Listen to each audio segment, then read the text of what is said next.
Buenas tardes. ¿Me escucha bien? Sí. Un 13 de marzo de 2015, en el Salón de Actos del Colegio de Abogados de Oviedo, se realizaba el primer acto público de La Ciudadana, Asociación Cultural, con muy buena acogida del público y apadrinados por el hoy tan añorado Julio Anguita, que nos enviaba en aquel momento un vídeo grabado desde su casa de Córdoba. Hace 10 años aquello. Aquel día hablamos de política desde el campo popular, los nuevos movimientos que surgían en aquel instante y también quienes habían estado peleando desde el campo popular. Veo aquí a Paco Erice, que era uno de los ponentes de aquella. Bueno, pues ahí estábamos debatiendo sobre lo de siempre. De dónde venimos, a dónde vamos y cómo hay que llegar a dónde vamos. Habíamos pasado de aquella una crisis financiera internacional, la de 2008, cuyos antecedentes habría que buscarlos en el crack de 1929, y después de unos momentos donde el capitalismo parecía tambalearse, llegaron las políticas de austeridad, los recortes del estado del bienestar y, claro, el paro, los desahucios, el empobrecimiento, el sufrimiento de grandes capas de la población y, sí, también en aquel momento la movilización social y popular y los cambios políticos que brotaron aquella primavera de 2015, incluso en una ciudad tan aburguesada como esta, la Vetusta que dormía su eterna siesta clariniana. Hace 5 años, justo hoy también, sufríamos otra crisis, esta de carácter sanitario, también mundial, probablemente con orígenes de carácter medioambiental, y de esa parece que no hemos salido precisamente mejores.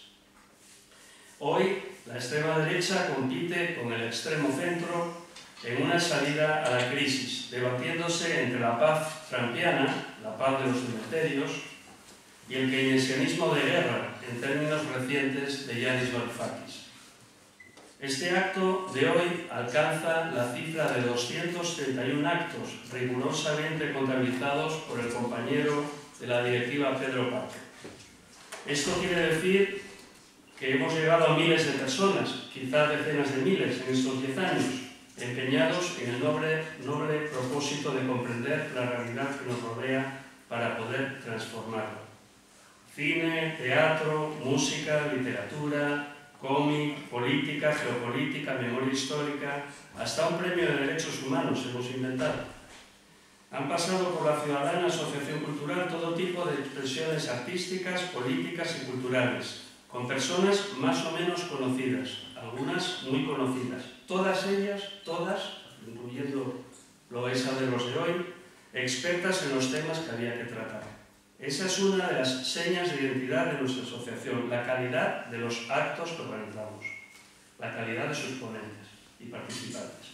Otra de nuestras señas de identidad, obviamente, es el carácter crítico de nuestra actividad.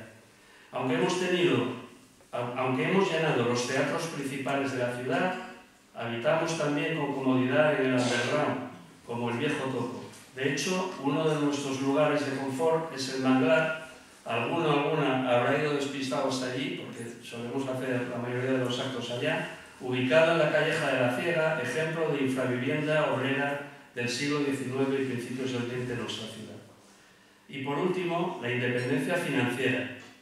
Nos debemos única y exclusivamente a nuestros socios y socias, que pagan sus cuotas, iba a decir religiosamente, pero no tanto, como si fueran cuotas para la educación para la ciudadanía, esa actividad que también está tan perseguida. Y también independencia política. En la directiva hay personas de distintas militancias, si bien todas ellas en el ámbito de la izquierda y los movimientos populares. Hasta aquí hemos llegado. El elegido en un acto sobre Palestina no es cuestión del azar. Los palestinos de hoy en día son los judíos del gueto de Varsovia, ejemplo de lucha y de resistencia, pero también somos conscientes que todos y todas somos palestinos y palestinas.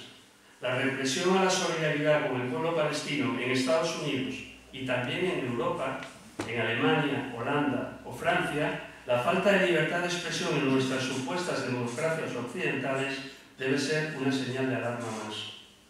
Os dejo reivindicando esta década de esta humilde asociación como un pequeño milagro laico. En palabras de Eduardo Galeano, mucha gente pequeña, en lugares pequeños, haciendo cosas pequeñas, puede cambiar el mundo. Gracias por venir, gracias por estar. Gracias a los participantes que me consta han hecho un sacrificio enorme para llegar aquí. Javier está llegando de Siria nada menos, Safa de Galicia, que está más cerca y es menos conflictiva, pero también acaba de llegar. Y simplemente agradeceros la presencia hoy aquí. Hay muchas actividades, hay muchas otras posibilidades de hacer, de pasar la tarde. No creo que haya tantas de hacer ciudadanía. Así que muchas gracias por estar en este aniversario, que sigáis participando en nuestras actividades y larga vida a la ciudadanía. Gracias.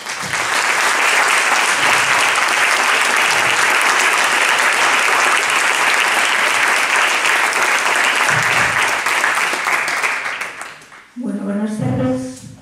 Estoy encantada de ver tanta gente conocida dispuesta a colaborar y participar en hacer una ciudadanía más responsable. Os voy a presentar a las personas que hoy nos acompañan. A continuación, cada una de ellas presentará una exposición de sus planteamientos sobre la situación de la encrucijada que hay en este momento en Palestina, y posteriormente harán también entre ellos un debate para luego abrirlo a todos vosotros y vosotras. En primer lugar, a mi derecha tengo a Beatriz González Fernández, que seguro que todos los que estáis aquí la conocéis. Es profesora de la Universidad de Oviedo, especialmente en el campus de Mieres, doctora en Geología por la Universidad de Oviedo. Es una destacada activista en causas medioambientales. Recordamos su participación desde hace años en la oposición a la mina de oro de Salave, también a las alternativas, en la pelea por las alternativas a la antigua fábrica de armas de Oviedo y en otros movimientos como era contra la Ronda Norte, etc. Es una de las principales impulsoras de la plataforma Uniovi por Palestina, y probablemente de eso es de lo que más se va a hablar hoy, esta tarde, sobre todo recordaréis que el año pasado estábamos con la oposición a la colaboración con Israel en el proyecto Teaching. Y bueno, a continuación está Safa, también un antiguo conocido de esta asociación. Safa es un médico oftalmólogo, nacido en Cisjordania, que es una zona del mundo ocupada por Israel desde el año 67. A continuación, Mónica García Prieto, que es una reportera internacional para distintos medios de comunicación. Es una reconocida periodista y galardonada con importantes premios, y a lo largo de más de 20 años ha sido corresponsal en varios sitios del mundo, entre ellos en Jerusalén, en Beirut, y bueno, ha recorrido muchos conflictos de guerra y en defensa de la ciudadanía civil en varias partes. Y por último, Javier Espinosa Robles también es una personalidad del periodismo internacional, es muy conocido en sus reportajes en el mundo, en Oriente Medio y en otras partes en conflicto. Hace unos años recordaréis un secuestro por el ISIS que duró varios meses y en el que él fue uno de los protagonistas. Y bueno, entre los cuatro nos van a hablar a continuación de cómo ven ellos esta situación compleja, probablemente muy difícil, en en el territorio de Palestina. Hola, buenas tardes. Bueno, lo primero, agradecer a la ciudadana que nos haya invitado a este acto. Yo voy a comenzar mi intervención leyendo dos artículos de los estatutos de la Universidad de Oviedo. El primero es el artículo 3 sobre los principios de actuación, que dice: la Universidad de Oviedo inspirará su actuación en las normas constitucionales y muy especialmente en aquellas que configuran el Estado social y democrático de derecho, así como en los valores universales de la cultura, de la ciencia, del humanismo, de la paz y de la libertad, la igualdad de género y la inclusión y el apoyo permanente a las personas con discapacidad, así como el fomento del diálogo, de la mediación y resolución pacífica de conflictos, de la cooperación entre los pueblos y del desarrollo sostenible, son igualmente valores que la Universidad de Oviedo cuidará de manera especial.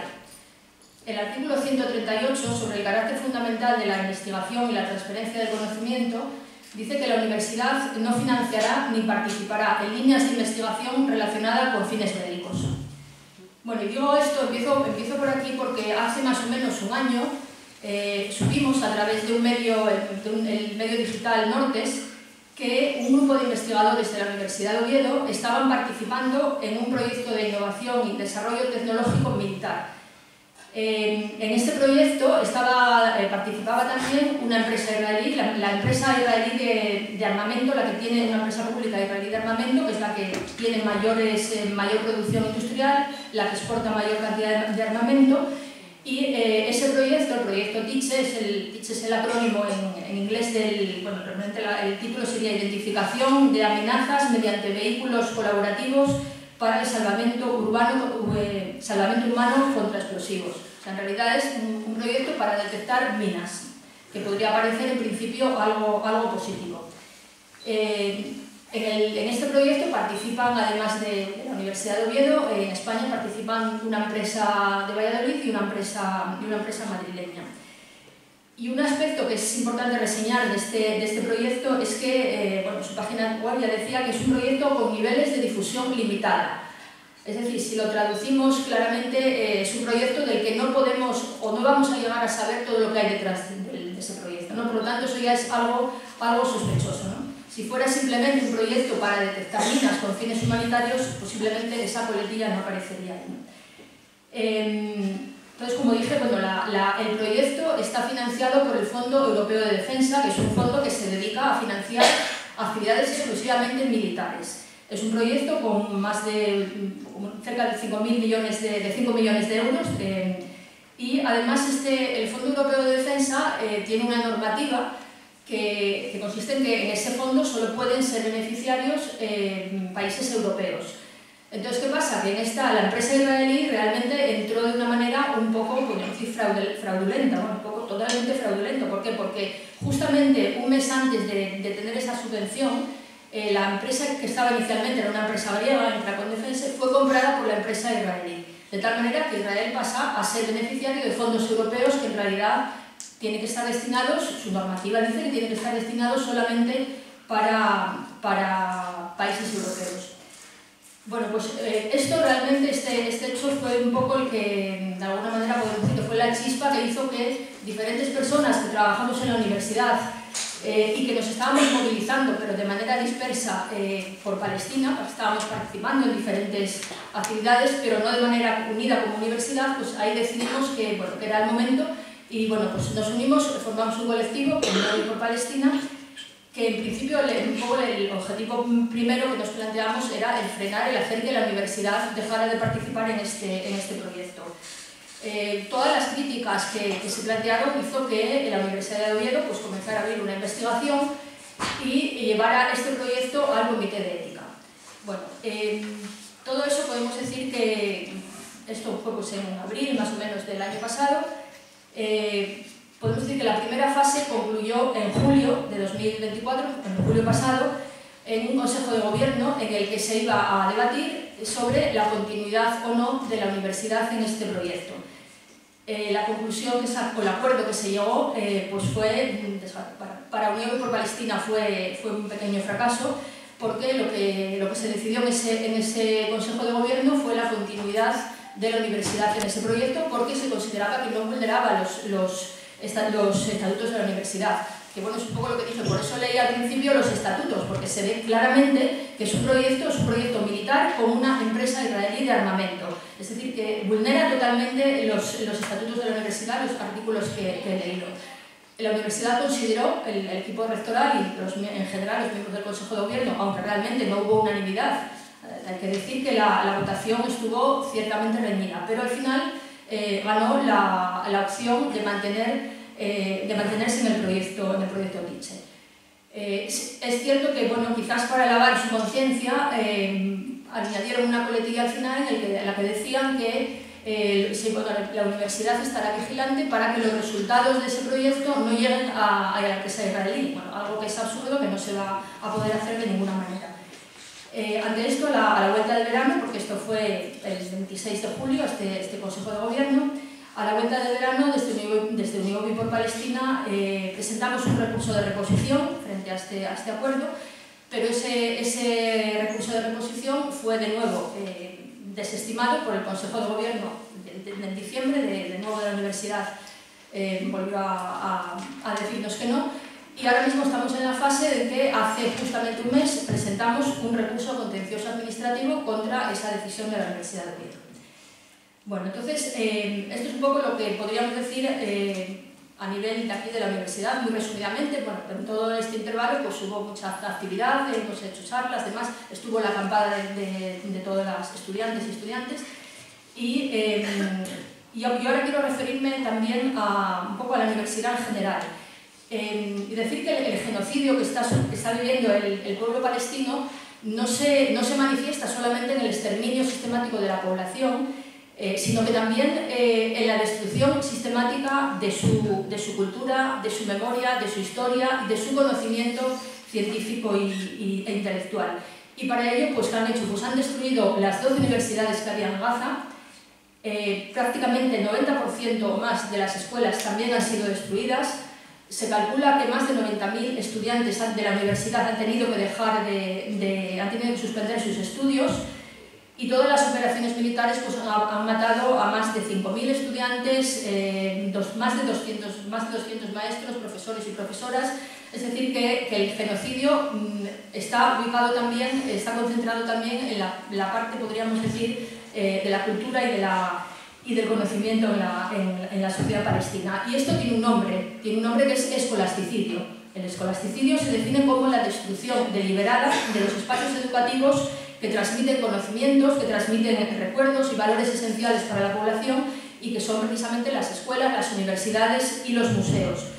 Y esto, al mismo tiempo que se destruyen las infraestructuras, el escolasticidio lleva también la represión del personal académico, del estudiantado, que mínimamente se manifiesta en la más mínima disidencia contra la política de Israel. Y esto realmente se ha convertido en un elemento central del genocidio. Es decir, que el genocidio en Israel ya no solamente es exterminar personas, sino exterminar la memoria y el conocimiento. Antes, cuando leía los artículos de la universidad, de los estatutos de la Universidad de Oviedo, estos artículos donde hablan de la cooperación entre los pueblos, de estos valores de paz y igualdad, realmente tenemos que decir que la universidad en Israel no tiene nada que ver con esto.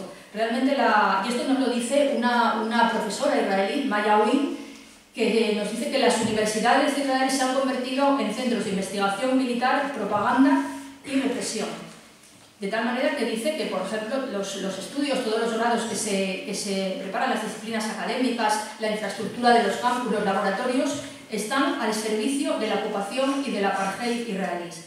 De hecho, pone algunos ejemplos, como por ejemplo se está investigando para cómo frustrar los intentos de responsabilizar a Israel de sus crímenes de guerra. Es decir, se hacen investigaciones que realmente lo que hacen es ser cómplices del genocidio. La universidad israelí es un elemento que está totalmente involucrado en el genocidio. Bueno, y en España, ¿qué hacemos? Bueno, pues aparte de lo que he contado en Asturias, ¿no? En Oviedo, con Unió por Palestina, vuelvo de nuevo a otro artículo de los estatutos, el artículo 5, que nos dice que son fines y funciones de la Universidad de Oviedo la generación de espacios de creación y difusión de pensamiento crítico. Bueno, pues esto es lo que pretendemos hacer desde Unió por Palestina, y lo que también está haciendo la Red Universitaria Pro-Palestina, que es una red integrada por 46 de las 50 universidades públicas del Estado español, y desde estos colectivos estamos haciendo un llamamiento al boicot académico. El boicot académico internacional, que, como afirma la propia campaña palestina para el boicot académico y cultural a Israel, el objetivo de este boicot no es el castigo, sino promover el respeto al derecho internacional. El objetivo del boicot trasciende la situación actual, de hecho es algo que ya se había implementado desde hacía años. Lo que pretende es la descolonización de los territorios ocupados y el respeto, como dice, al derecho internacional y el derecho el respeto a las múltiples declaraciones de la ONU que el Estado de Israel ha vulnerado sistemáticamente, ¿no? El boicot académico a Israel tiene como referente el que en su día fue el boicot al apartheid sudafricano, ¿no? Para ir terminando, pongo un ejemplo de que a veces las cosas salen bien, y es por ejemplo el caso de la Universidad de Granada. La Universidad de Granada hace unos meses acordó romper totalmente sus relaciones con Israel. Una vez que se tomó este acuerdo, hay una organización sionista, ACOM, Acción y Comunicación por Oriente Medio, que denunció a la Universidad de Granada porque consideraba que estaba discriminando a Israel. Bueno, pues afortunadamente la justicia española avaló la decisión de la Universidad de Granada y consideró que de ninguna manera se estaba discriminando a nadie, ¿no? Simplemente era una posición totalmente justa. Entonces, ya un poco para ir terminando, consideramos que es una obligación de la universidad en su conjunto implicarse en la defensa de algo tan elemental como es el derecho de los pueblos a vivir en paz. Un derecho que al pueblo palestino se le está usurpando desde hace más de 75 años y que ya desde hace tiempo haya alcanzado niveles realmente insoportables. No queremos ser cómplices de esta barbarie y exigimos que se cumpla lo que los propios estatutos de la Universidad de Oviedo están diciendo, y que por encima de toda nuestra actividad económica, académica, pues toda la docencia, la investigación, los créditos, los exenios, todo lo que de día a día nos ocupa en la universidad, por encima de todo eso tiene que estar la defensa de la paz, de la libertad y de la igualdad. En resumen, la defensa de una vida digna para cualquier ser humano y en cualquier lugar.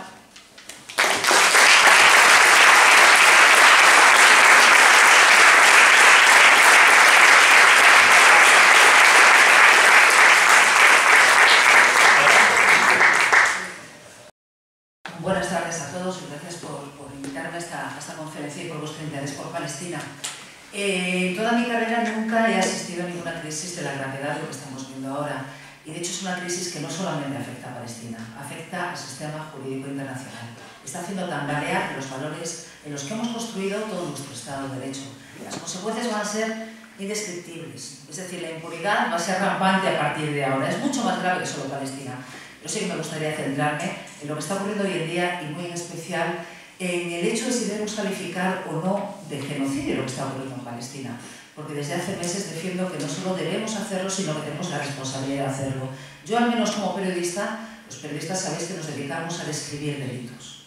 Y luego son las cortes internacionales, los tribunales, los que deciden si el delito se ha cometido o no. Pero cuando, ya sabéis aquella expresión, blanco y en botella, no, si te lo deja más el lechero todas las mañanas en la puerta, suele ser leche, ¿no? Os voy a explicar entonces por qué considero que lo que está ocurriendo ahí es un genocidio y por qué considero que es responsabilidad individual de cada uno de nosotros argumentarlo, hablar abiertamente de ello, dado que de los estados no podemos depender para que se frene al estado ocupante de Israel. Israel es un experto en la manipulación. Yo he vivido en Jerusalén, Javier también, tenemos un hijo nacido en Jerusalén, y es un gran experto en dar la vuelta a las cosas. Entonces, claro, cuando habla de que todo comenzó el 7 de octubre, sabéis perfectamente que todo empezó en el año 48. Cuando habla de que esto es una operación para liberar rehenes, sabéis perfectamente que hay 18.500 rehenes palestinos en cárceles israelíes, en prisión administrativa, sin derecho a un abogado, sin acceso a ningún sistema de justicia y, por supuesto, sin derecho a un juicio justo. Sabéis que hay un sistema de apartheid, del que luego yo creo que os va a hablar más ampliamente Javier. Cuando ellos ven una guerra, yo veo una agresión. Una guerra, en primer lugar, para que haya una guerra tiene que haber ambos equiparables. Tiene que haber dos bandos que puedan competir uno contra otro. En este caso estamos hablando de un Estado comportándose exactamente como se comportó el grupo Hamas el 7 de octubre, al que califican de terrorista. Es decir, estamos viendo terrorismo de Estado contra un grupo que, bueno, ellos lo llaman terrorista, pero es un un grupo activo contra la ocupación, un grupo armado contra una ocupación. Y ese es otro matiz hiperimportante cuando hablamos de Palestina, la ocupación militar. La Carta Fundamental de Derechos Humanos, creo que lo sabéis todos, ampara el derecho de todo ciudadano a levantarse en un sistema de ocupación o de injusticia, con lo cual los palestinos tienen derecho, y los israelíes lo saben, y esto está más que escrito por parte de los historiadores israelíes, a rebelarse contra la ocupación, básicamente porque se les ha desposeído del país, desposeído de todas esas raíces, y lo que bien ha contado Beatriz viene de mucho atrás, es una campaña inexorable en el tiempo, y ahora estaba recordando precisamente cuando en la invasión israelí del Líbano para acabar con el FPLP se intentaron quemar los archivos nacionales palestinos, que creo que no lo consiguieron de milagro, gracias a que Arafat y los suyos los habían escondido. Estamos hablando de una campaña meticulosa con dos objetivos: hacer inhabitable la vida en Palestina para los palestinos y quedarse con la tierra. Ni siquiera es venganza, esto va de tierra, va de quedarse con la tierra. Por supuesto también un poco de venganza, como habéis podido ver por la virulencia de los ataques y las barbaridades que se han cometido, que se siguen cometiendo diariamente en Gaza.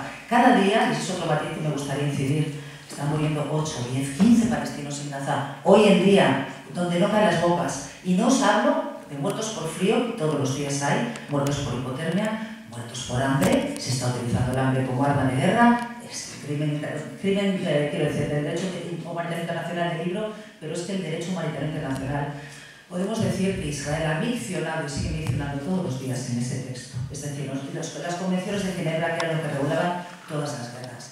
Me voy a intentar no desviar mucho del tema que es el genocidio, ¿de acuerdo? Pero me sorprende mucho, claro, cuando ellos decían precisamente, ¿no?, el derecho, la ocupación legitima a los palestinos para defenderse, con lo cual, bueno, pues sería cuestionable el hecho de que no lo pudieran hacer. Y en cualquier caso, esto no es una guerra estandarizada. Es decir, las guerras, las convenciones de Ginebra, que son las que regulan las guerras, definen las guerras, tienen que tener tres características principales. La proporcionalidad, es decir, tienen que ser ataques, los ataques tienen que ser proporcionales al recibido, tiene que haber una distinción de objetivos militares y civiles, y tienen que ser, como os digo, bandos equiparables. En este caso, básicamente, Israel se ha convertido en una apisonadora, en una zona que ya estaba convertida en un enorme campo de concentración y exterminio. Y esto yo me remito a cifras de Naciones Unidas. Yo todo lo que os voy a contar son cifras oficiales, no es nada que me voy a inventar, O sea, ya se estimaba, bueno, ahora mismo se estima que son necesarios 350 años para que la economía de Gaza vuelva a los índices previos al 7 de octubre. Pero es que ya en el 2015, mucho antes, estamos hablando de hace 10 años, había un informe de Naciones Unidas que advertía de que Gaza podría volverse inhabitable antes del 2020 por el continuo subdesarrollo al que estaba sometiendo Israel. Hay que recordar que desde que Hamas ganó las elecciones dobles, municipales y presidenciales en el 2005, con una mayoría de los votos, es lo que tiene la democracia, desde el cuarteto, desde la Unión Europea, desde Estados Unidos y, por supuesto, desde Israel, se castigó a los palestinos por haber votado libremente en unas elecciones limpias. Yo recuerdo una frase que dijo Israel en aquel momento, yo creo que era, no sé si fue el ministro de Defensa de entonces: haremos retroceder a Gaza a la edad de piedra. Y lo sigo viendo todos los días, porque ellos nunca prometen nada que no vayan a cumplir, cuidado. Son meticulosos, como os digo. En cualquier caso, lo que nos ocupa el delito de genocidio, he tenido muchas discusiones con muchos académicos, con historiadores, etcétera, acerca de si hay que defenderlo o no.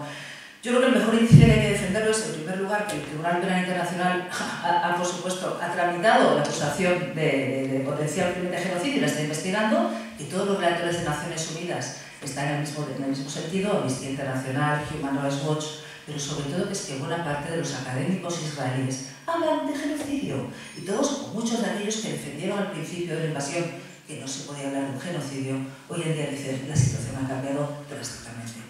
Una vez más, me voy al derecho internacional para que lo entendamos un poquito más. Para que haya un genocidio tiene que cometerse una de las 5 circunstancias que os voy a contar. Y sobre todo, por encima de todas, una de ellas tiene que estar arropada con una cuestión determinante y fundamental: la intencionalidad. Es decir, el Estado tiene que tener la intención de hacer mucho daño a una comunidad concreta porque le molesta a esa comunidad. Los actos definidos para que haya genocidio son los siguientes. La primera es la matanza de miembros de un determinado grupo con el objetivo de destruirlo total o parcialmente. Hablamos de 60.000 muertos confirmados. Según la revista The Lancet, que es una revista médica de reputación por encima de cualquier duda, estamos hablando de esa cifra se cuadriplica por una cuestión básica. Solamente se contabilizan los cadáveres que llegaron a hospitales.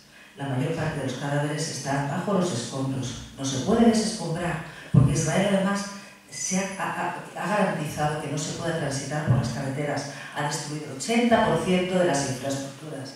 Ya sabemos las cifras, Beatriz luego también mostrará algunas más.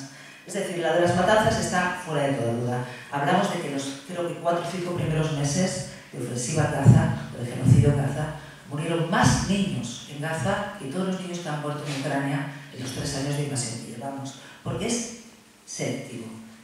Hay una decisión de matar niños. También mujeres. De hecho, creo que las cifras eran el 39% de todas las bajas son mujeres. El segundo acto que desvela la posible comisión de un genocidio es la lesión grave a la integridad físico-mental de los miembros del grupo.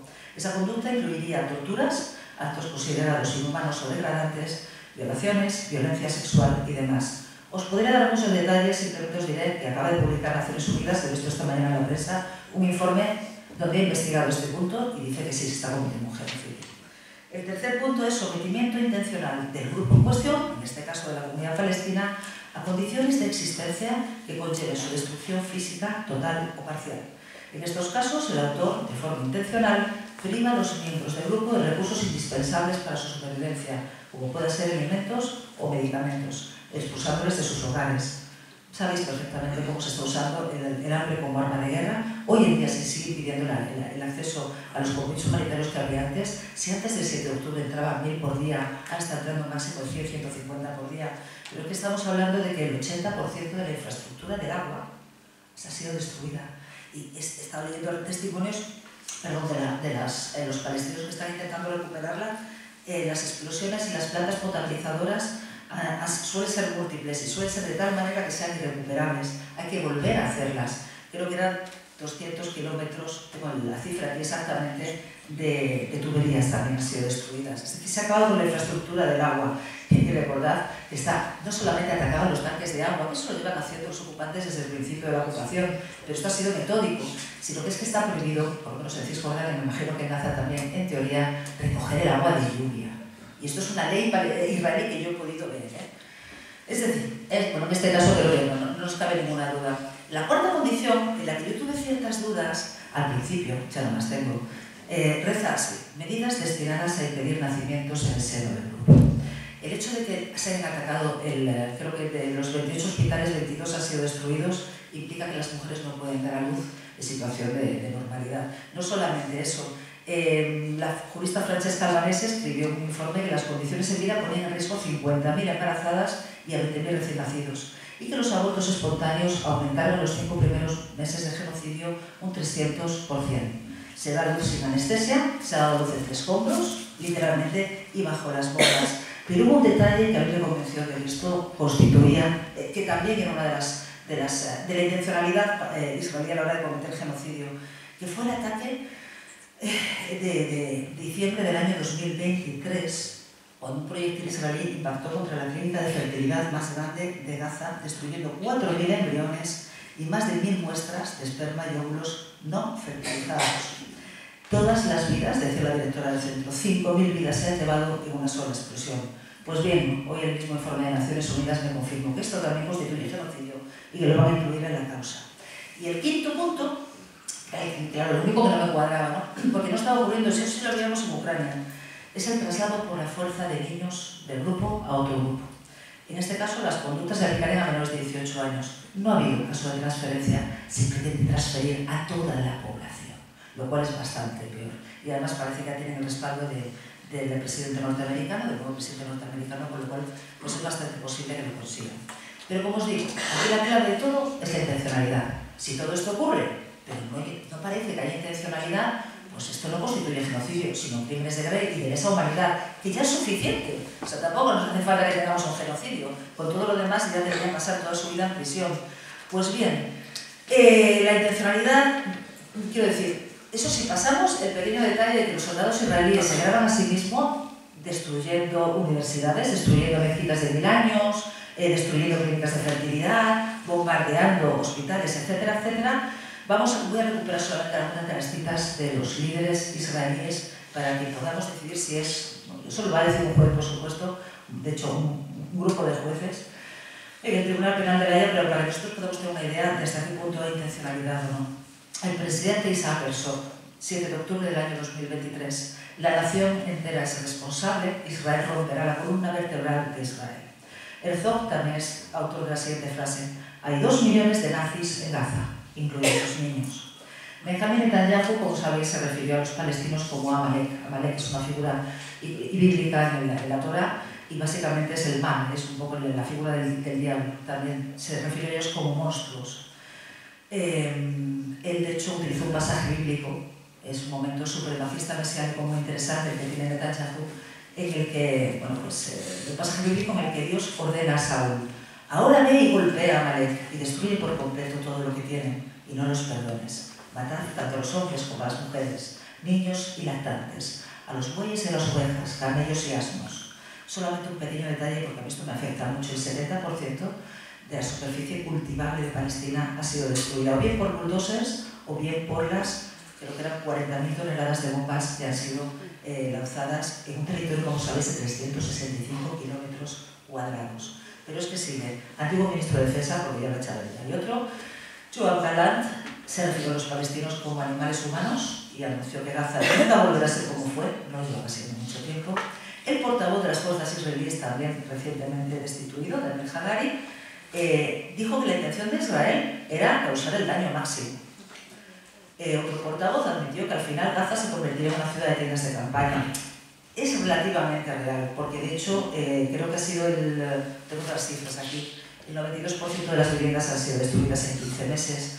Podría ser ahora mismo un erial lleno de campos de tiendas de campaña y de cráteres de bombas si no fuera porque no permiten acceso de las tiendas de campaña. Hay 60.000 barracones prefabricados enviados por Qatar a los que no se... Israel no permite la entrada, incomprensiblemente la entrada de Egipto, pero Israel tiene demasiada mano.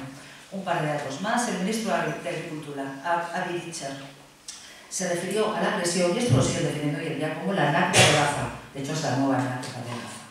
El de Patrimonio, Amijail Yahu, pidió atacar Gaza con armas nucleares. Se han lanzado el equivalente a 4 bombas de Hiroshima en 365 kilómetros cuadrados, por cierto, poblados con 80% de refugiados de Cisjordania del año 48, del año 67, etcétera, etcétera.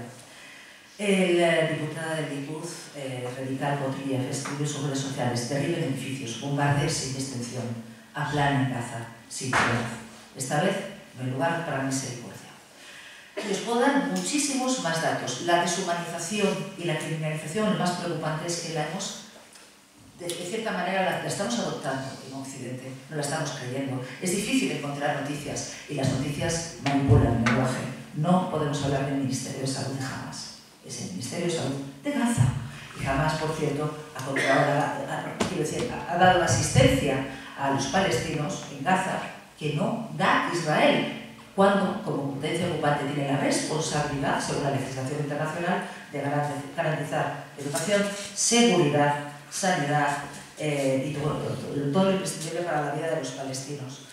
Claro, ¿cuál es el problema de todo esto? Que mientras se decide y mientras Israel no convence de que en realidad son ellos las víctimas de un genocidio a manos de Palestina, porque como aquí vale todo y al final Zelensky invadió Ucrania y estas cosas, nos lo creemos todo, pues mientras todo esto ocurre y dejamos de hablar de todo esto, estamos permitiendo que se consume un genocidio. Y solamente ya para terminar hay que recordar que la Convención de Genocidio que nos compete, la que ha llevado a dictar órdenes de detención contra Netanyahu, contra su ministro de Defensa y contra dos grandes responsables de Hamas que nunca podrán estar en el Tribunal Penal Internacional porque Israel les ha asesinado tranquilamente y sin pagar por ello. Pues mientras todo esto ocurre, esto es una convención que la convención se llama de prevención y sanción contra el delito de genocidio. Todos los países que somos firmantes del Estatuto de Roma, incluido toda la Unión Europea, tenemos la obligación de prevenir, no de decir, mira, sí, era un genocidio, se nos ha pasado. Con lo cual creo que es responsabilidad de todos nosotros que tengamos esto en mente, que hablemos de ello, que no permitamos que la gran política acabe con el pueblo palestino, no con la causa palestina, con una nación, porque es que si empiezan con ellos terminarán atacando a otros pueblos y al final nos va a afectar a todos. Yo creo que de todos depende nuestro sistema nuestro sistema de transporte internacional.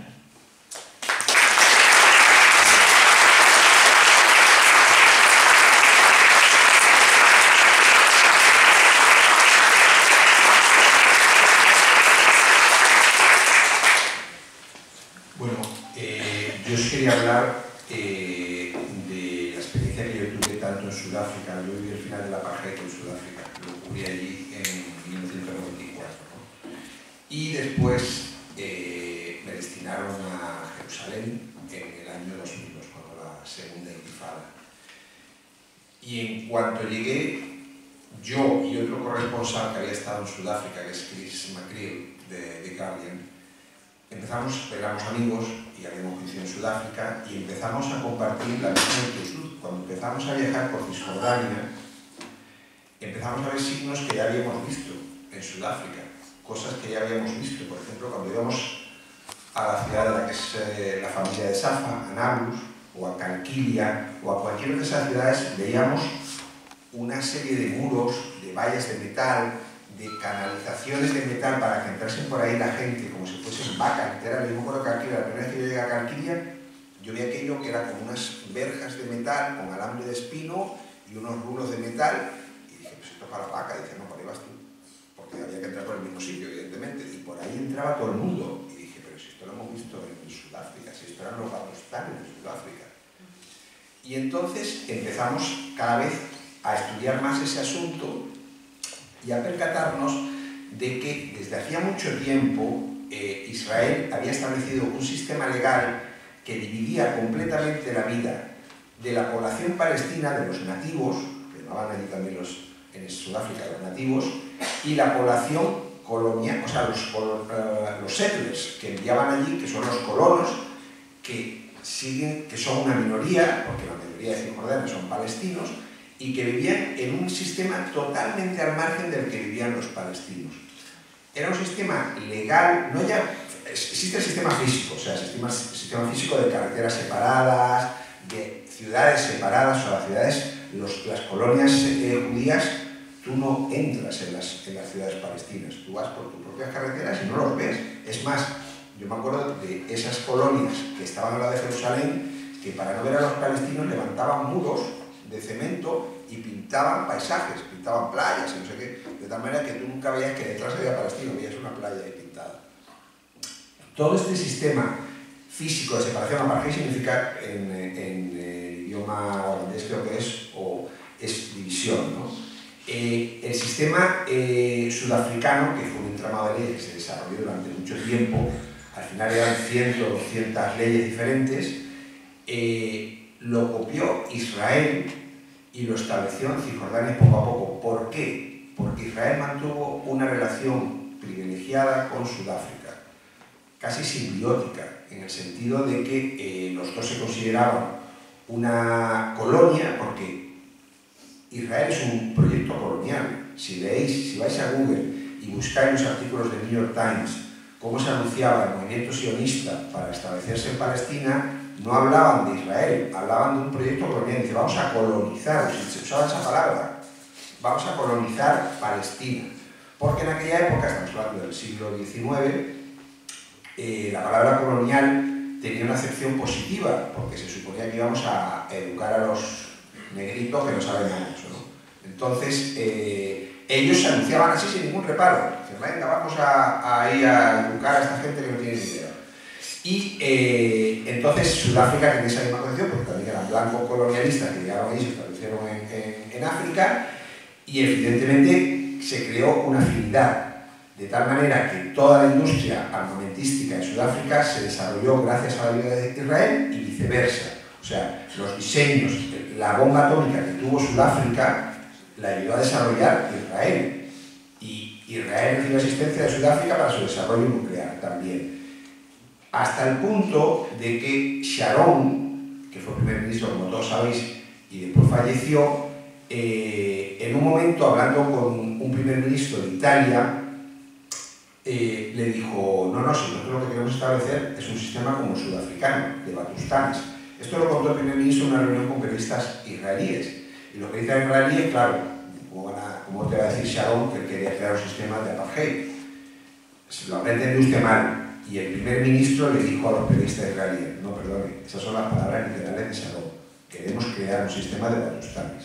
Eso fue lo que le dijo Sharon al primer ministro italiano, porque seguía pensando que con crear un proyecto colonial no estaba mal visto en Europa, ¿no? Cuando yo llegué a Israel, esa palabra apartheid era un anatema y era uno de los principales objetivos de Israel y de las autoridades israelíes para impedir que se usase. O sea, cada vez que alguien intentaba establecer ese paralelismo, entraban a degüello allí. Y a mí la primera vez que me llamaron del Ministerio de Información fue precisamente por utilizar esa palabra. Lo que pasa es que, claro, conforme va pasando el tiempo, yo cada vez veía más similitudes y primero lo escribió Chris McGreen, que tiene una serie de artículos magníficos, porque él había tenido muchísima más experiencia en Sudáfrica que yo. Yo estuve poco tiempo, medio año, pero él había estado viviendo 5 años, con lo cual él, nada más llegar a Jerusalén, lo vio automáticamente. Escribió una serie de artículos que, si queréis, podéis encontrarlo en el Google también, sobre las similitudes del apartheid y de Israel. Y solo citaba, porque claro, vosotros sabéis esto de que cuando citas a alguien siempre es antisemita, da igual si es judío, siempre es antisemita. Entonces, Chris McGreen, que era muy consciente de ese tipo de descalificativo que usaba contra él, solo usó a judíos que lucharon contra el apartheid en Sudáfrica, que fueron muchísimos. O sea, en el equipo de Mandela, la mayoría de los activistas, no la mayoría de los activistas, pero un significativo número de activistas eran blancos judíos. Y él utiliza, que llegaron después a ser ministros, y o sea, tuvieron bastantes cargos ya en el post-apartheid. Y él citaba a todos estos ministros judíos, que algunos habían tenido incluso la nacionalidad israelí, diciendo que no es que fuese apartheid, es que excedía el carácter sistemático y el carácter diabólico del apartheid. O sea, porque ellos habían después podido visitar Israel y habían dicho, pero esto es un escándalo. O sea, Desmond Tutu estuvo allí y dijo, esto supera con mucho al apartheid. El apartheid no fue tan diabólico, nunca nos trataron tan mal como Israel está tratando a los palestinos, ¿no? Sin embargo, ya os digo, cuando yo llegué en el 2002, utilizar apartheid era un anatema. Yo publiqué un primer reportaje a doble página o triple página sobre las similitudes que yo ya veía entre los dos sistemas, que lo calificamos de apartheid, sobre el 2004, y esa acepción no se llega a generalizar como algo común, ahora ya todo el mundo lo utiliza. Pero bueno, hasta que Jimmy Carter, el expresidente norteamericano, cuando deja la presidencia, de todos los expresidentes norteamericanos suelen ser muy buenos, los ex, no los actuales, deja la presidencia y escribe un libro diciendo Israel o apartheid, porque él ya había captado que ese era el destino de Israel. Él todavía lo ponía un poco en condicional, como que no estaba ocurriendo, y bueno, en aquella época todavía podías tener tus dudas, pero con el paso de los años el sistema de discriminación cada vez se ha sofisticado más, cada vez se han metido más legislaciones, más normas, se han construido más carreteras separadas, se ha otorgado más prioridad a la explotación de recursos naturales, que era una de las cosas que pasaban en la apartheid de Sudáfrica, para los colonos, o sea, los nativos, los palestinos de Cisjordania, tienen derecho a muchísima menos agua que los colonos que se pueden bañar ahí en su piscina, pues si aquello fuese Miami y son muchas zonas desérticas, ¿no?, que sufren ya de carestía de agua. Y precisamente, por ejemplo, por eso se está rebajando el nivel de agua del Mar Muerto, por la explotación de las colonias judías, no por los palestinos. Entonces, llega un momento en que las ONGs israelíes, como B'Tselem o Yad Din, es un nombre un poco complicado, también empiezan a utilizar esa palabra de apartheid y dicen claramente que lo que se ha establecido en los territorios palestinos es un sistema de apartheid.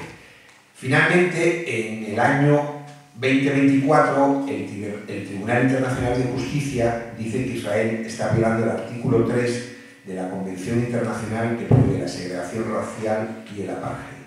O sea, está ya reconocido legalmente por una institución internacional. Con lo cual, no nos cabe ninguna duda de que Israel está poniendo en práctica un apartheid. Y ahí voy a una cosa que hemos hablado antes al inicio, que es este mensaje que tenéis puesto ahí arriba, porque la apartheid en Sudáfrica no acabó gracias a los estados. Mandela fue un terrorista hasta el 2003, ya había dejado al presidente, ya se había retirado, estaba con sus niños y no sé qué, y en la lista de terroristas norteamericanas seguía siendo un terrorista, o sea, sí, seguía siendo terrorista, Mandela. O sea.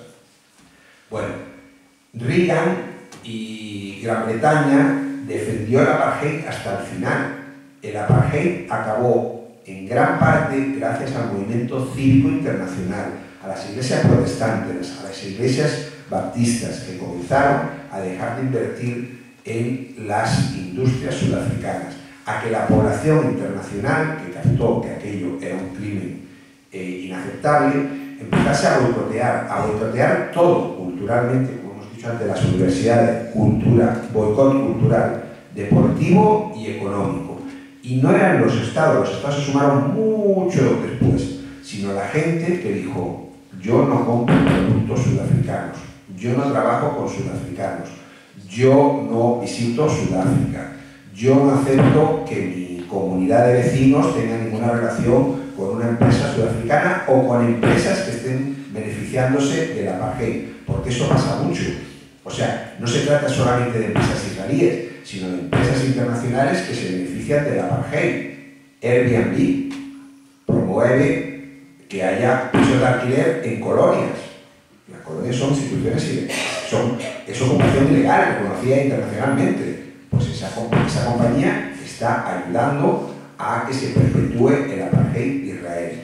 Y hay miles y miles de compañías que se están beneficiando de ese sistema. Hay una aplicación donde viene una relación de empresas que se benefician del apartheid, que la mayoría son internacionales, porque las mayoría son muy fáciles de identificar, pero lo vuelvo a repetir, o sea, es la ciudadanía la que puede hacer algo. A mí siempre me pregunta mi madre, no por este problema, sino por muchísimos que tengo, ¿pero qué puedo hacer yo? Y digo, hombre, pues mira, no comprar patatas en Mercadona, que son patatas israelíes, no comprar dátiles en Mercadona, que son dátiles israelíes. Cosas súper simples. Y os parecerá, pues, ¿qué más da si yo no compro un dátil, pues ya lo compra alguien? Yo estuve hace muy poco trabajando en Jordania, cuando toda la guerra seguía en Gaza.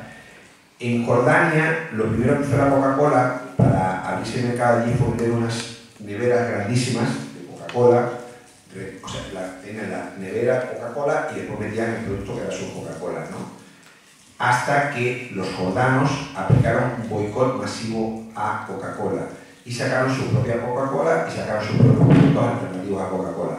Ahora tú vas a Jordania y te ves la nevera de Coca-Cola repletas de productos jordanos. Se han quedado con las neveras, pero han tirado los productos.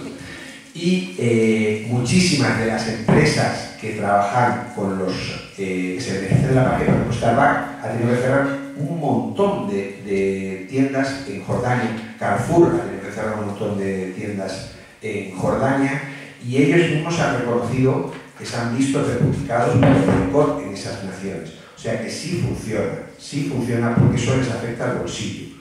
Y eso es un lenguaje que entienden. Entonces, bueno, no me quiero extender tampoco mucho más porque ahora vamos a tener un debate, pero la similitud con el apartheid se extiende a las acciones que podemos tomar. Y esas acciones dependen de cada uno. No tenemos que esperar a que el gobierno X de turno diga vamos a hacer algo. No, si no estamos esperando eso, nunca llegará, porque en el apartheid nunca pasó. Así que nada más. Muchas gracias.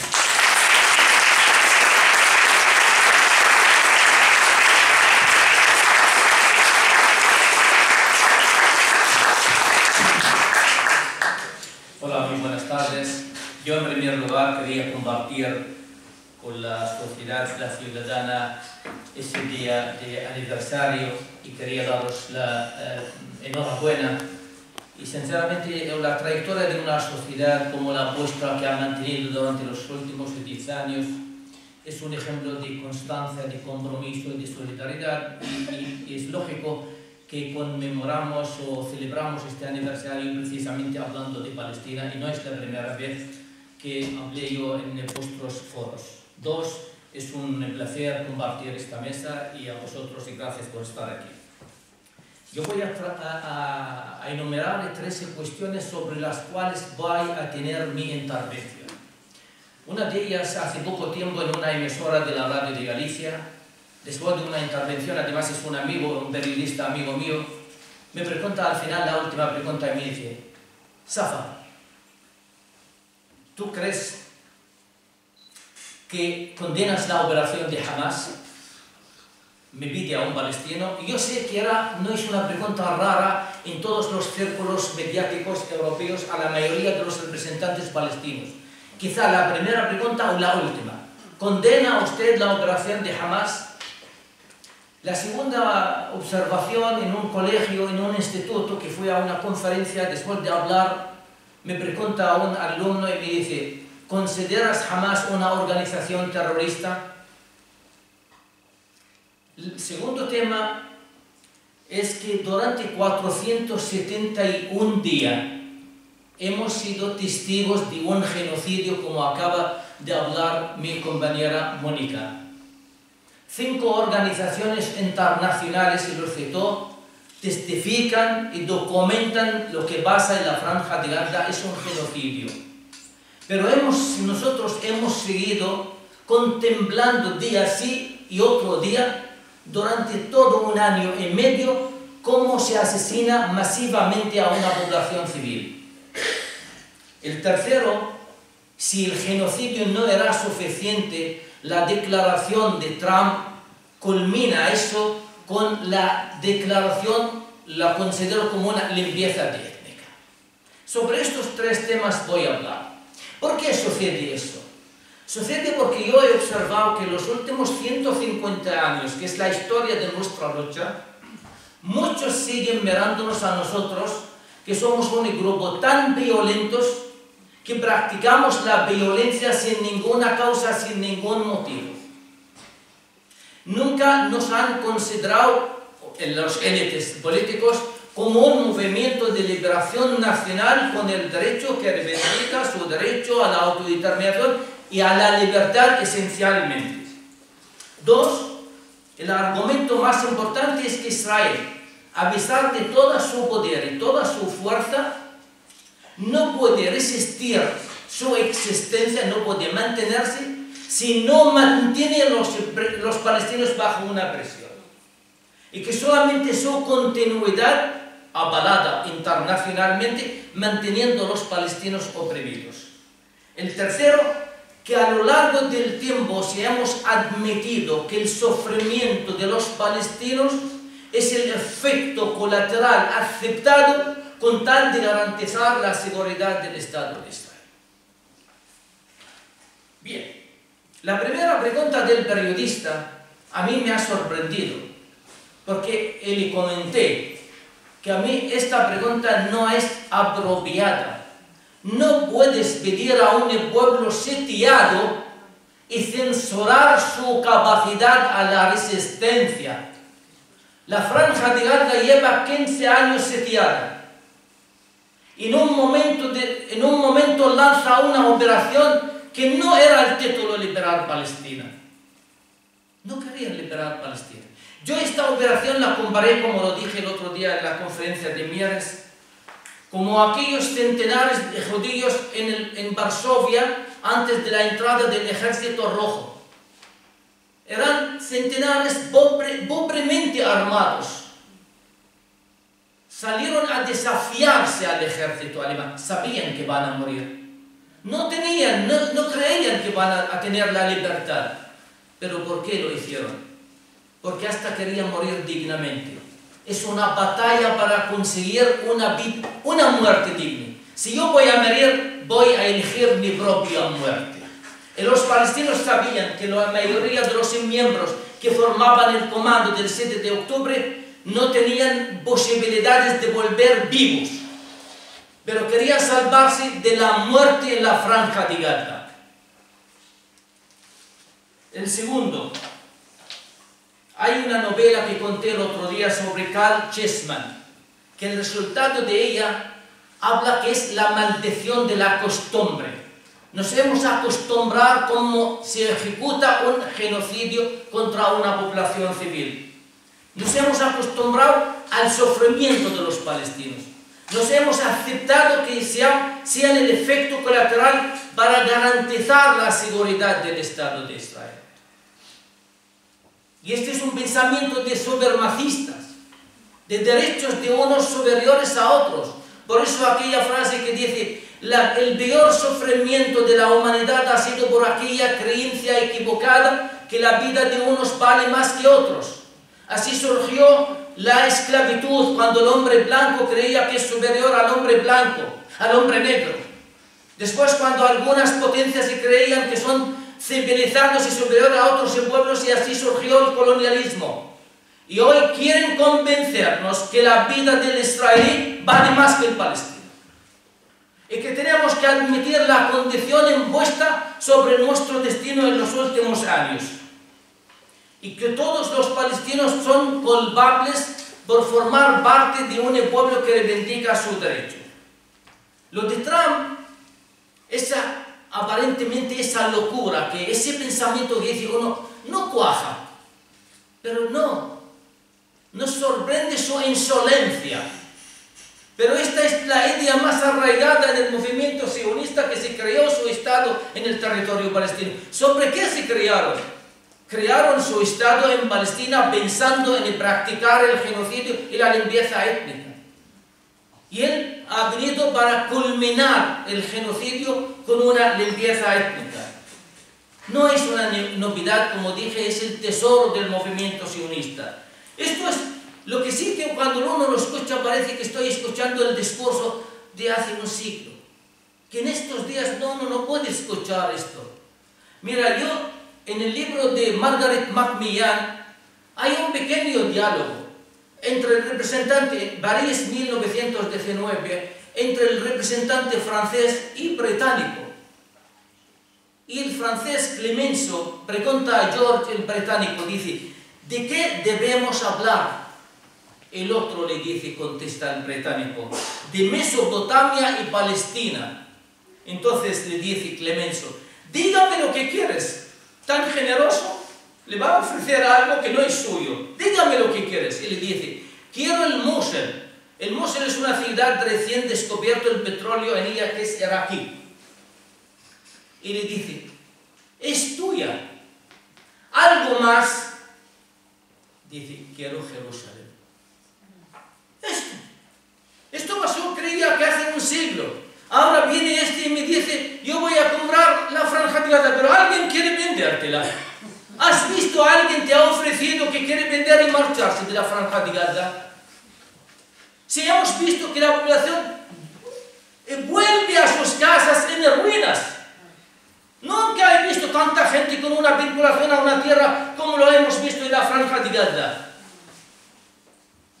Para entender esto, para que nos comprendamos qué es lo que pasa en Palestina, tenemos que saber, esto es colonialismo de asentamiento, su lógica es la eliminación de los nativos.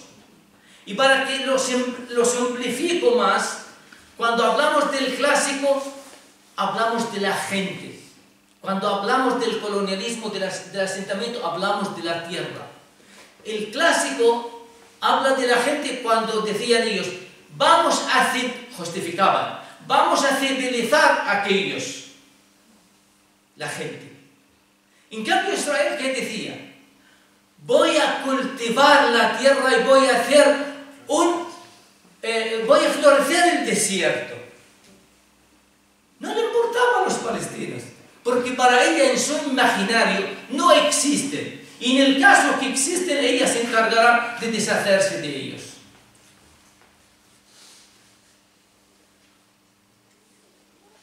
Los pintores israelíes en aquella época, si observaban, hacían unas pinturas de un paisaje de los lugares que ellos se imaginan que van a vivir, donde no existen las aldeas palestinas. No pueden existir porque rompe esa magia de sueño y de fantasía de tener esta tierra sin palestinos. Esta es la tierra en la que ellos, por esto cuando se habla de Palestina hay que hablar de la tierra de Palestina, en la tierra. Hay una anécdota de un jugador de Stéfano, seguramente lo conocen, cuando vino al Real Madrid a jugar, observó un juego que no le gustaba. Los jugadores mandaban balón en el aire. Entonces un día Gabriel cogió el balón y dijo, a ver, ¿de qué está hecho este balón? Le dijeron, de las vacas. Dice, ¿y las vacas qué comen? Hierba. ¿Y la hierba dónde está? En el campo. Pues el balón tiene que estar en el campo porque es mayor en precisión del base de un jugador a otro. Y mayor en precisión hablar de Palestina es hablar de la tierra de Palestina. En la tierra. Y por eso han construido toda su maquinaria, toda su imaginaria, todos esos sueños en hacer desaparecer a los palestinos. Y si no, creían que el palestino aceptaría su condición de refugiado eternamente. Por eso, si observan, la única condición de los refugiados, y parece eterna, es a los palestinos. A los demás se les reivindica que tienen que volver y lo empujan para volver. El palestino le empujan para no volver y olvidarse de la tierra de Palestina. Dos, se imaginaron que podían enjaular 2 millones de personas, como en la Franja de Gaza, y que no haya respuesta. Que no pueden protestar los palestinos. Van a aceptar lo que ellos al final lo llaman la mente colonial. Asumimos en nuestra condición como un pueblo colonizado y que no tenemos ninguna posibilidad. Por eso un intelectual palestino se llama Bassel el-Arri dijo, libérate. Libera tu pensamiento. No estamos para mejorar mi condición en la cárcel. Es mi condición y mi destino como ser humano libre. Y esta es la historia de un pueblo de 150 años con todo el sacrificio que hemos tenido. Nosotros somos el pueblo con más per cápita más alto en el mundo en iniciativas por la paz. Resoluciones de Naciones Unidas, el diálogo, reuniones. Y es curioso. Y es el conflicto que no se ha solucionado en 150 años. Algo falla. Algo falla. ¿Por qué tenemos el per cápita alto más iniciativas de paz de una solución al conflicto y no se soluciona? Porque no se ha basado sobre la lógica del conflicto, que es una colonización es la descolonización. Una ocupación es la desocupación, es la retirada de un ejército de un territorio ocupado. Inventaron varias fórmulas. Todas las fórmulas eran un camuflaje para mantenerse. Cuando se hablaban de la primera, tierra por paz. Fijaros bien lo que significa eso. Es un concepto racista. Que es que yo soy el dueño de la tierra. Voy a dar estos un poquito de tierra con tal de que se quedan calmados. Que me dejen en paz, que no haya violencia. Entonces, los violentos son estos, pero yo no voy a dar algo de tierra, pero callarles, pero no es que ellos tienen derecho. El segundo es el argumento, le llaman liberal económico. Dice, vamos a mejorar sus condiciones y crear un sistema con la Autoridad Nacional Palestina en la que ellos manejan sus asuntos y tienen un sistema democrático y mercado. Primero, lo más importante es el mercado, porque en la teoría dicen nunca los países que tienen un sistema liberal son poco proclives a los conflictos militares. Y por eso Friedman, un columnista en Nueva York, Estados Unidos, escribió una vez, y salió la teoría mala, dijo él, no conoce en la historia un conflicto entre dos países que tengan el McDonald's en su tierra. La madre que les parió, parece que nos faltaba el McDonald's. Yo con esto hubiera solicitado hace tiempo que tengamos un McDonald's. Esa fórmula de tratar los conflictos con esta simpleza, dice, porque lo damos McDonald's aquí, los israelíes tienen un McDonald's, cosa Israel por cierto no tiene, la tiene en Tel Aviv porque no está, por la religión no está prohibido mezclar el queso con la carne, ¿correcto? Pero vean bien, esa es la teoría del liberal. La tercera es el FAO, que esta es una institución en Noruega donde se creó el acuerdo de paz de Oslo. ¿Y sobre qué se basa este acuerdo? Esa institución, sobre el desequilibrio. ¿Qué quiere decir? Ellos van a la parte más fuerte y le dicen, dame la mejor oferta posible que puedes darme para entregarla a la parte débil. Entonces, la parte que ofrece algo siempre es mejor que la situación que tenía. Y por tanto, la oferta que hicieron los israelitas es mejorar la situación en el acuerdo de Oslo y crear la Autoridad Nacional Palestina. Y hemos cometido el error de aceptarlo, porque nos dijeron, poneros aquí en las ciudades y nosotros controlamos la tierra. La zona C representa el 60% del territorio palestino y tiene el 40% del Producto Interior y Bruto palestino, si se anexiona para los palestinos, porque ahí están los minerales, está el agua, está todo, y ahí está colonizado. Y nosotros hemos, ¡oh, qué libres estamos! Vamos a ser nosotros dueños de nuestro... Pero el problema no está del palestino, está de la tierra palestina, el control de la tierra, que llevamos años diciendo. Y esto es el error que hemos cometido. Por eso Israel mantuvo, y con ello voy a intentar terminar, ya sé que me estoy... Oh, lo siento, termino. 2 minutos. Dice, ¿cómo con tantos años que Israel, después de tanta violencia, podía decir, oye, dejo esta ocupación y los palestinos en Cisjordania y la franja de Gaza tengan Estado y yo me retiro? ¿Por qué? Porque hay un indicador económico que se llama arma y caviar. Dicen que cuanto más se vende armas, el caviar baja, que son yates de lujo. ¿Por qué? La estabilidad económica, siempre se dice la estabilidad económica cuando no hay conflictos. Pero esta teoría Israel ha desarrollado al contrario. Israel es el mejor Estado con mayor prosperidad económica. Porque la ocupación es el más rentable para Israel.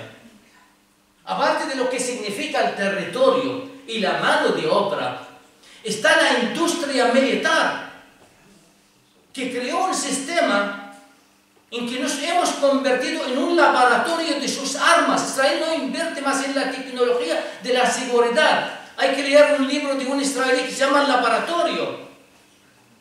Y cuando van a estas reuniones anuales para exponer las armas que tienen, Israel tiene la ventaja de decir, mira, te voy a enseñar esta arma, además comprobada en campo de batalla contra los... Mira cómo matan al palestino aquel. Le mando un avión y mira el misil cómo ataca y cómo mata. Estos los que están alrededor alucinados dicen, ¿quién se atreve a venir a traer un arma usada eficazmente como mata a los otros? Solamente los israelíes. Nos hemos convertido en el laboratorio para Israel. ¿Cómo Israel va a retirarse del territorio palestino? Si nosotros analizamos económicamente, como Marx, que todo decía esa cuestión económica, que por cierto estamos en 143 años aniversario de su muerte, pero no es la cuestión económica el que ha causado la ocupación del territorio palestino, no. Pero es la cuestión económica el que hace mantener la ocupación. Por eso Israel no se retira con ello, y además no voy a hablar de cifras cuántas la exportación aumentó en esto. Y además la guerra en sí es lo más rentable para muchos países. Hay una teoría de Edward Luttwak, norteamericano, fue asesor de Kissinger, además es de lo que dice, es un error pedir un alto del fuego. Déjalos. Las guerras son necesarias. No es la paz lo que es necesario. Y el título del libro suyo dice, da oportunidad a la guerra, contrario a los Beatles que hablaban de oportunidad para la paz. Bien. Y ahora termino con esto que dicen que siempre acusan a los palestinos por la relación que tenemos con Irán. Siempre desprestigian porque tenemos Irán, si no es Irán el Gaddafi, si no es Gaddafi tal, como si son los creadores de nuestras revoluciones, como si no fueran por ellos, nosotros hubiéramos dicho, qué contentos estamos por la ocupación israelí. Mira, yo buscando los libros, es que tú no puedes juzgar una revolución por los aliados que tú puedes tener. La revolución americana, 1776, ¿sabes quién los apoyó? El más tirano en Europa, Luis XVI. Una monarquía, no creo que les gustaban los valores de la república que creían en Estados Unidos. No, porque no estaba de acuerdo con Gran Bretaña, con tal de fastidiarlos, los apoyaba. Pues lo mismo. Irán no apoya a los palestinos. Mira, Irán es chiita. los palestinos son semitas si hablamos tal. Sinceramente, no hay ningún factor que les une al eje de la resistencia. Solamente combatir contra el imperialismo, que es un enemigo común. Esto es el eje de la resistencia que le llaman. ¿Cuál es el eje común entre ellos? Combatir contra un enemigo común.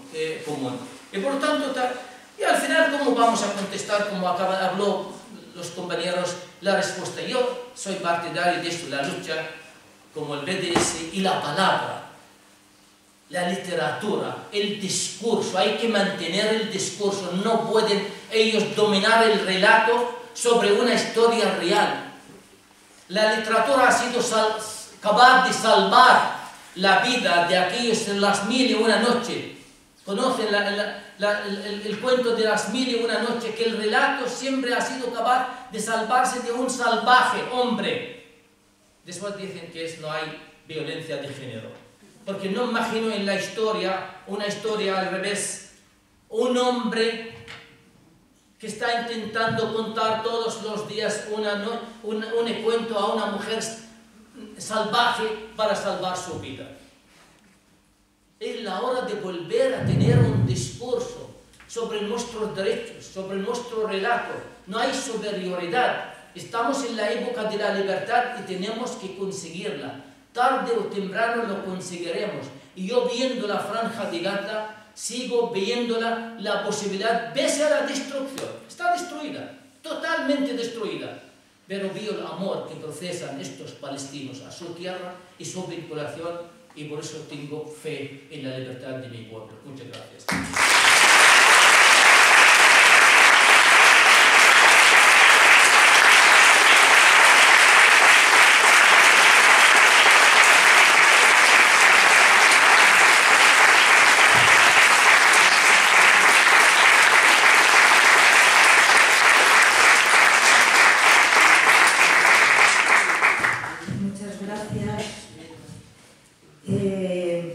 Midiendo por mí misma el dolor de escucharos, no quiero imaginarme lo que tiene que ser hablar directamente de algo que te afecta directamente, como es el caso de Safa, pero también de Mónica o Javier, que han vivido allí y conocido el sitio, ¿no?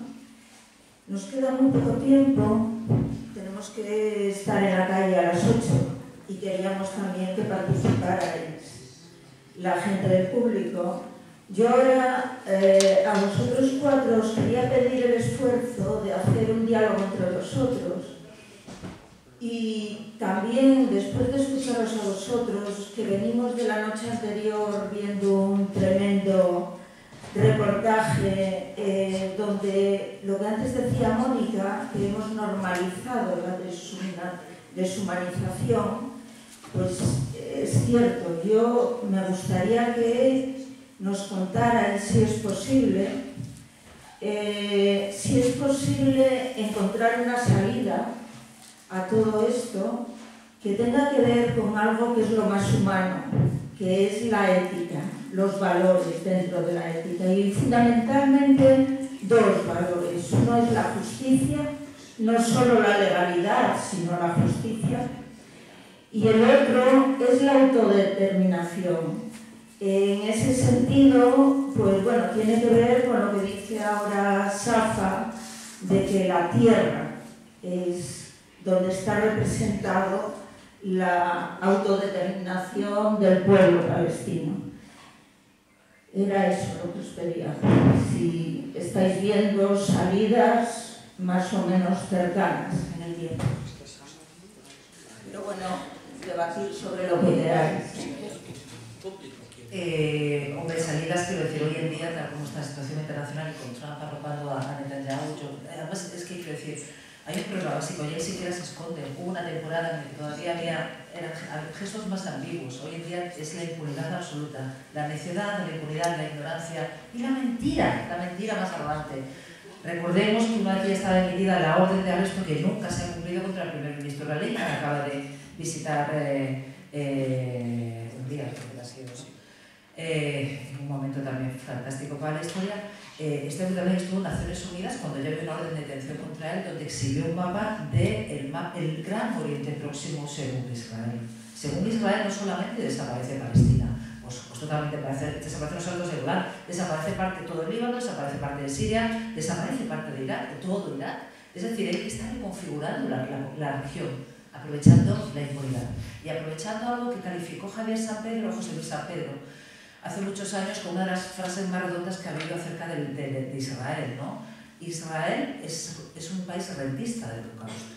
Sigue viviendo de las rentas del Holocausto, es el victimismo, él es siempre el agredido. Incluso cuando agrede, no, es que sabía que me están haciendo daño. Sobre esto, antes de dar la palabra a Javier, que tenemos un poquito de tiempo, sí que me gustaría tener una idea que quería transmitiros. A la hora de tener herramientas todos nosotros para defender, como os decía, que esto es un genocidio, como os decía Safa, que esto es sobre la tierra, que esto es una cuestión puramente de un robo a mano armada de tierra, que esto es un proyecto colonial supremacista y mesiánico, hay una palabra fascinante de la que se ha apoderado Israel, que es antisemita. Es decir, todo el que critica a Israel es antisemita. Os leo la definición, esto lo hemos hablado con la Real Academia de la Lengua y creo que lo están resolviendo.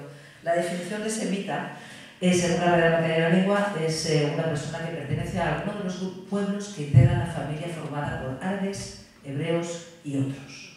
Porque toda la población de determinada zona del Levante, del Mediterráneo, es semita. Es decir, no pueden acusar a los palestinos de ser antisemitas cuando realmente ha habido estudios donde se demuestra que los palestinos, creo que el 95% sí que tienen raíces semitas y creo que el 37% de los israelíes la tenían. Con lo cual, no dejemos que ante la manipulación tan impune y tan bestia que está habiendo con todo esto, ante los crímenes de guerra tan exagerados, conocimiento, tenemos que formarnos, tenemos que saber de qué hablamos y no podemos dejar de hablar. Tenemos que denunciar el academicidio o el escolaricio que está habiendo muchos... Se están construyendo crímenes de guerra, se están construyendo definiciones médicas. Estamos hablando de que se ha creado una definición médica nueva en el año 2023, en noviembre creo que se acuñó, que son unas siglas, si mal no recuerdo es CW, bueno, realmente el acrónimo significa niños heridos, supervivientes sin familia. Porque ya ha habido como creo que eran 1800 críos que han sobrevivido a sus familias y como tienen menos de 1 o 2 años de edad, ni siquiera pueden identificarse, nadie sabe quiénes son esos niños. Es decir, están pasando cosas que no hemos visto desde la Segunda Guerra Mundial. Y ante todo esto, y ante esa campaña mediática brutal donde se invisibiliza y se criminaliza al agredido en lugar del agresor y donde se protege al perpetrador en lugar de la víctima, creo que nos tenemos que dar todos con conocimiento y con la empatía básica y la ética que nos debería caracterizar a todas las sociedades occidentales, no las no occidentales, a todas las personas, y vaya a defender, joder, como seres humanos que somos, que no se permiten genocidios y no se permiten exterminios de pueblos.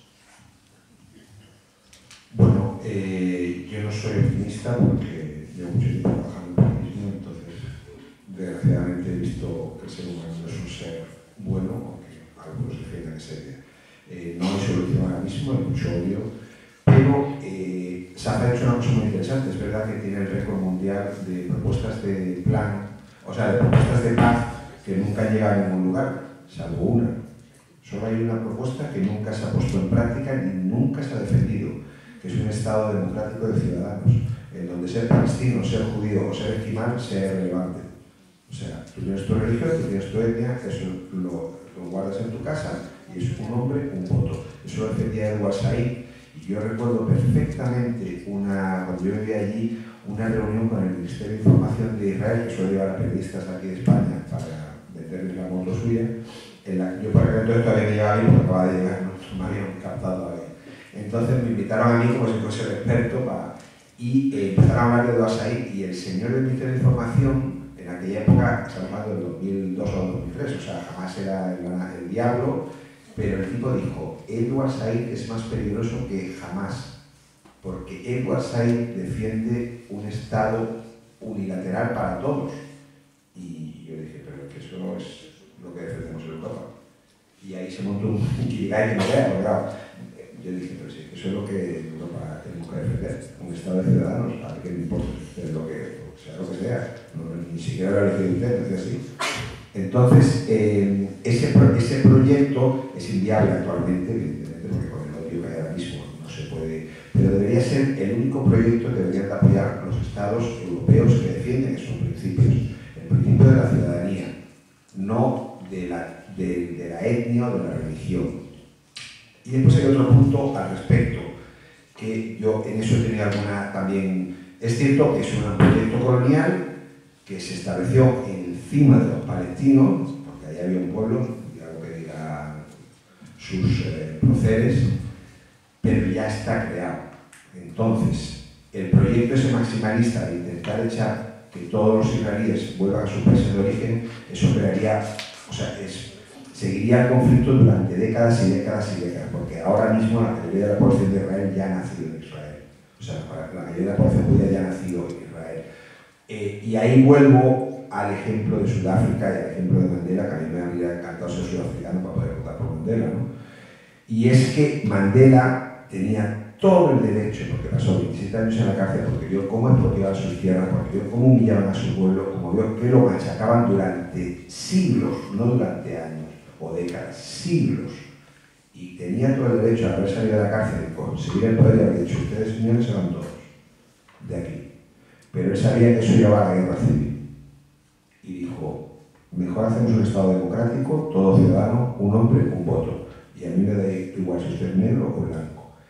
Y él supo ganarse a la población, a la minoría blanca, que podía haber destruido ese país. Yo fui a Sudáfrica pensando que la guerra civil era inminente, y gracias a Dios me equivoqué y estoy súper orgulloso de haberme equivocado. Y fue gracias a Mandela.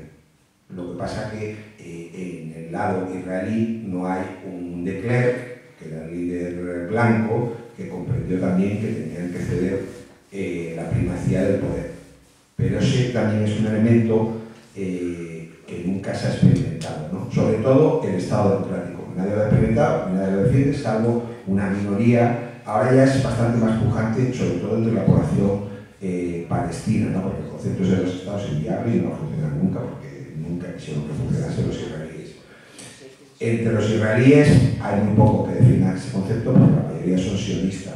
Pero también hay que recordar que no todos los judíos viven en Israel. Hay una mayoría de judíos que viven fuera de Israel, y no todos los israelíes son sionistas. Hay un sector de judíos que son pro-palestinos y que en Mea Shearim, en Jerusalén, queman banderas de israelíes, que no lo hacen por solidaridad con los palestinos, lo hacen por una cuestión religiosa suya, que no la entiendo muy bien porque es muy complicado, ¿no? Pero que no pensemos que no existe también una alternativa entre la población judía, que comprende que no es normal vivir con una guerra cada 2 años, que no es normal que tus hijos vayan 3 años a la mili a matar o a que los maten, que no es normal que estés trabajando en tu tienda y que te digan mañana a Gaza, a matar. No es normal eso. Yo siempre se lo decía a los israelíes, le digo, ¿pero tú te crees en realidad que esto es normal como vives? Decía que es la única manera. Digo, no, hay muchas maneras. Te puedes ir de Israel, puedes votar a alguien que quiere un Estado democrático, en fin, que ya digo, hay una opción, pero a nadie le interesa de momento, a ningún Estado occidental.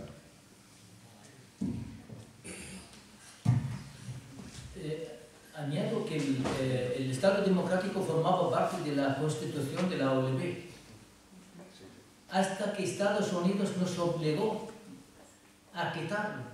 Y vino Clinton y se celebró un Congreso Nacional, y en su honor, a petición suya, teníamos que quitar esto porque esto molestaba a Israel, la creación de un Estado democrático. Es decir, llevamos esto años. Yo, para mí, creo que el movimiento nacional palestino fue adelantada a su tiempo cuando planteó la creación de un Estado democrático y laico. No tenían ni la religión como se ahora dicen. El problema es que Hamas que es religioso, pero es que antes eran lo más laicos que hay en el Oriente Medio. Los partidos comunistas en el Oriente Medio, el Frente Popular, el Frente Democrático, todos formaban parte de la OLB. Pues fue obligada la OLB a entrar como condición en presencia y en honor del Señor, que fue criticado Yasser Arafat por todas estas maniobras que hizo.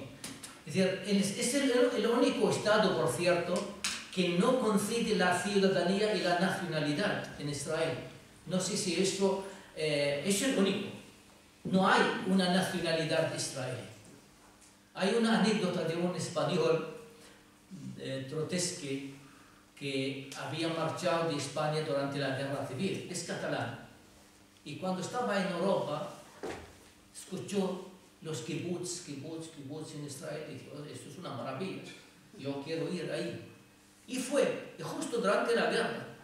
Y llegó ahí, entró en un kibbutz, luchó con los israelitas, mató lo que pudo, y cuando ya se estableció, se casó con una israelí y tuvo un hijo o 2 hijos. Y fue oficiada por un rabino israelí, que es muy raro un rabino porque tienes que demostrarlo tus antecedentes de judíos. Y por cierto, el único país que está prohibido el DNI para ver de tal es el Estado de Israel. Tienes que alegar muchas razones para que descubres esto. Vale, se hicieron la boda. Pero al cabo de unos años, en los 50, el Ministerio del Interior le llama, que ven aquí, nos hemos enterado que tú no eres judío. Dice, yo nunca lo he dicho. Yo nunca he dicho que yo soy. Vale, vamos a ver, vamos a empezar de nuevo y vamos a abrirte un expediente. ¿Cómo te llamas? Él se llamaba Bernardo, pero dijo, yo me llamo Dov. Y vale, ¿qué nacionalidad te pongo? Dice, israelí. Dice, israelí. No hay aquí la nacionalidad israelí. Busca otra nacionalidad. ¿Tú de dónde eres? Le dijo yo soy de Cataluña. Entonces le dice, vale, te pongo español. Español. Pero si yo me marché de Cataluña porque he luchado para no ser español. Si se entera mi familia me mata, mi padre es Trotsky. Y dijo él, vale, te vamos a poner catalán. Y dice, vale, es el primer estado, sin darse cuenta que reconoció al estado catalán. Por eso Puigdemont manda cartas felicitando a Netanyahu en el aniversario. Dice, el Estado de Israel es nuestra guía. Cuando yo escucho esto, la estupidez algunas veces se llega muy lejos. Y dije yo, ¿acaso que los catalanes son colonos en España? Porque si tú miras a Israel como el ejemplo a seguir, entonces los catalanes están en el territorio catalán español. Vale. Anécdotas aparte, él está afianzado en el 2018, Israel legisló, se llama Ley Estado-Nación, en la que esta tierra solo puede tener el derecho a la autodeterminación del grupo de los judíos. Por lo tanto, cuando alguien dice es un Estado democrático, espera un momento, aunque lo sea, un Estado democrático no es una licencia para matar al otro.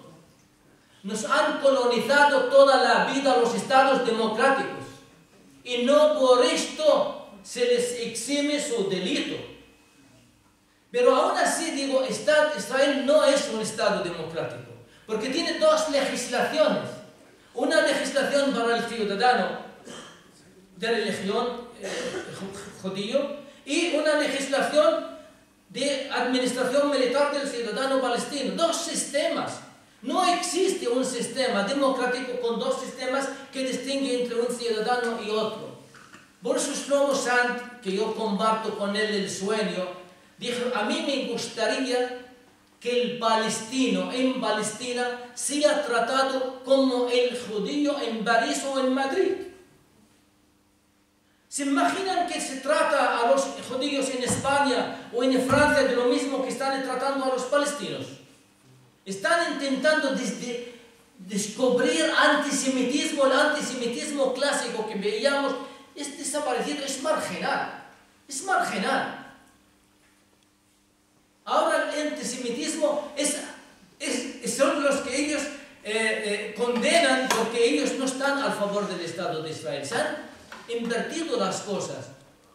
Y por eso están ganando un discurso que yo hablé de la literatura, del conocimiento, del relato. Tenemos que mantener nuestro discurso. No por repetir una cosa conocida se convierte en real. El Estado de Israel tiene el derecho a la defensa. Pues no, señor. Lo estás diciendo usted, el presidente de un gobierno, estás violando el derecho internacional. Violando el derecho internacional. Porque no hay ningún Estado que ocupa el territorio de otro que tiene el derecho a la defensa. ¡Ninguno!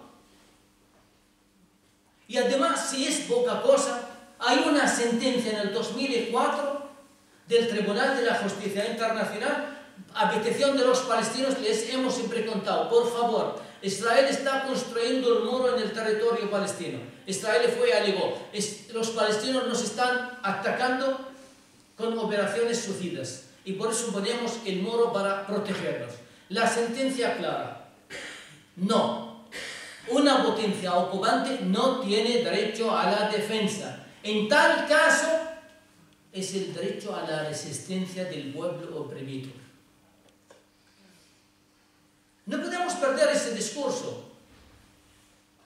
Es el derecho a la resistencia.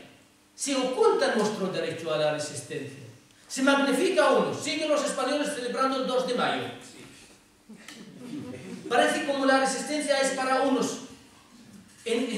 Yo dije esto y voy a repetir esta anécdota para los compañeros, seguro me habéis escuchado. Yo fui a Bayona una vez a comer. En un restaurante cogí el menú y la primera que ponía una ensaladilla ucraniana. Y dije, yo quiero comer una ensaladilla ucraniana, nunca la he comido. Y me dice la mujer, pero tú sabes de qué está hecha. Dije, pues la verdad no, pero voy a leer de qué está hecha. Y vio, es de la misma composición de la ensaladilla rusa, pero con más huevos. Esta es una forma de ensalzar la lucha a favor del pueblo ucraniano, ensalzar y censurar en nuestra lucha. Censurarlo. Hemos luchado intifada pacífica con piedras, violencia, terrorismo. Hemos hecho intifada con armas, también, la lucha armada. Hemos estado esperando del 48 hasta el 65 que empezó la resistencia, son 18 años, ¿sabes qué? Esperando la legalidad internacional. Confiamos en que las Naciones Unidas van a aplicar sus resoluciones. Sentados. No. No. Y si nosotros no hubiéramos salido, si hoy no hubiera hecho el 7 de octubre, no hablaríamos de Palestina. Palestina estaba casi una cuestión muerta. Y fijaros bien ahora, con lo que está pasando en Cisjordania, no se habla. Es lo que hacía Israel durante todos los últimos años. Comete todos los crímenes. Este es un proyecto progresivamente. Ya está, gracias.